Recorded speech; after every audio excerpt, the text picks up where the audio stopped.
comprising of American material that was issued in Australia, and local recordings were made between 1927 and 1958. The first wave of American country music to sweep Australia was dominated by what you might term city-billy type performers. Dal Hart, Carson Robertson, Frank Luther and Frankie Marvin. And there was very little other types of country music released in the very early years, I think for good reason. There were some by Harry McClintock, who actually visited Australia in 1901, some by Bradley Kincaid, very young Gene Autry, and also surprisingly a disc by the Kessinger brothers. But there was nothing by the likes of, say, Charlie Poole or Ernest Stone or Uncle Dave Macon. So it's not surprising that the first Australian to record country music was somewhat of a Dal Hart clone. Between 1929 and 1932, under the name of Art Leonard, his real name was Len Morris, but he also recorded under the name of Len Maurice and Art Leonard. He recorded a handful of songs which he could justifiably term to be country music, albeit Dal Hart style. Certainly the late collector and authority on country music, the late John Edwards, agreed that these are arguably the first Australian country music recordings.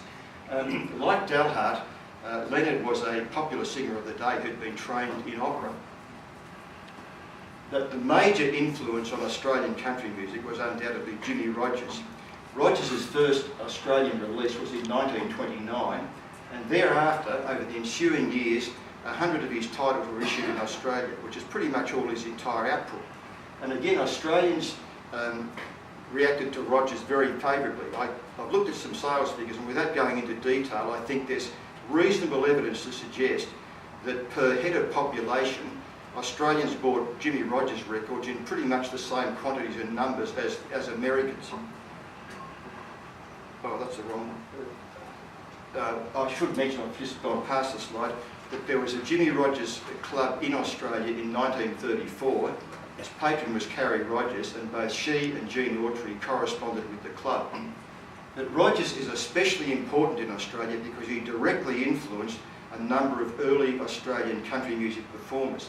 Three in particular, you could say they were movers and shakers in the Australian industry, were Tex Morton, Buddy Williams, Slim Dusty, and Smokey Dawson was not influenced by Jimmy Rogers, although he was an early pioneer as well. Of these, probably certainly the first and arguably the most important initially was Tex Morton. Morton was born to middle-class parents in Nelson, New Zealand. They hoped that their eldest child would aspire to study hard and become a doctor or a lawyer. But by the time he was 13, Morton, even though he was academically very gifted or very able, by the time he was 13, Morton had lost all interest in formal schooling and instead had become obsessed with the nascent sounds of country music that he heard around him. He later said in the 1960s, recalling his childhood, he said, "I didn't want to be the finest surgeon in the world. I wanted to run away from home and be a hobo like Jimmy Rogers," which I bloody well did. And later on he said, "I'm going to be like Jimmy Rogers, a world-famous bum, a singing hobo," which perhaps gives some idea of how Rogers was perceived in the Antipodes at the time.